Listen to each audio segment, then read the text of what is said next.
Bastia 13e accueille Bordeaux 8e. Les Corses n'ont plus gagné depuis le 1er décembre et sont privés de Djibril Cissé blessé. C'est Raspantino qui évoluera en pointe, soutenu par Ilan. Leca remplace Landreau dans les buts. Du côté girondin, Gillot laisse O'Haraud sur le banc et aligne Cévet et Roland en attaque. Défait à domicile contre Toulouse et le PSG dans la semaine. Les Girondins de Francis Gillot doivent réagir et ça commence plutôt bien avec ce ballon sur le côté de Maurice Belay. La balle revient à l'entrée de la surface de réparation et la tentative de Grégory Sertic n'est pas cadrée. Mais en tout cas, elle montre que l'entame de match est clairement à l'avantage des Bordelais. Le tout sous les yeux de Djibril Cissé qui reviendra dans une dizaine de jours. Dans cette première période, pas énormément de choses, des erreurs techniques, pas de grosses situations. Et sur la plus grosse, à la 42e minute, Bastia ouvre le score grâce à Adam Abba. La bonne passe de Yatabaré pour Florian Raspantino. Le retrait parfait et sans contrôle. Le Mauritanien trompe Cédric Carasso. C'est le premier tir de la partie pour Bastia et il s'avère payant.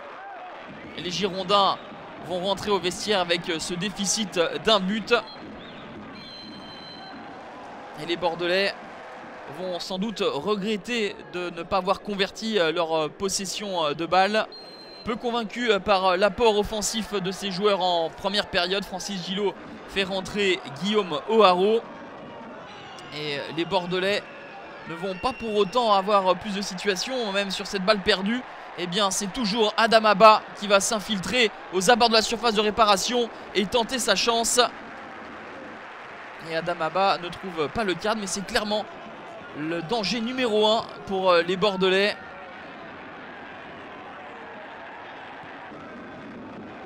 Bordeaux a du mal à réagir et se fait même surprendre par des longs ballons aériens. Florian Raspantino, fausse compagnie à la défense girondine. Il faut qu'il marque des points. Florian Raspantino, lui qui a été préféré à Gianni Bruno. Une réaction bordelaise. Enfin, elle arrive avec le stand de Mariano et le superbe enchaînement de Guillaume O'Haraud. Ce n'était pas facile à négocier ce ballon pour l'ancien parisien. Le contrôle et l'enchaînement rapide et Jean-Louis Leca est obligé d'intervenir. C'est la plus grosse situation des Bordelais dans cette partie. Et en fin de rencontre, il va y avoir des espaces pour les Bastiais. Florian Raspantino, une nouvelle fois, rate l'occasion de doubler la mise. Il bute sur Cédric Carasso. Pas de position de hors-jeu. Il aurait pu tenter le pied gauche. Il préfère crocheter Enrique et tenter sa frappe du pied droit. La moue forcément de Jean-Louis Trio, car ces hommes et surtout la défense a du mal. 88e minute de jeu. C'est Ilan qui fait passer un nouveau frisson dans la défense de Bordeaux, mais on en restera là. Bastia renoue avec le succès après 5 matchs en victoire et se donne de l'air, tandis que Bordeaux voit s'éloigner la 4e place avec cette 2e défaite consécutive en championnat.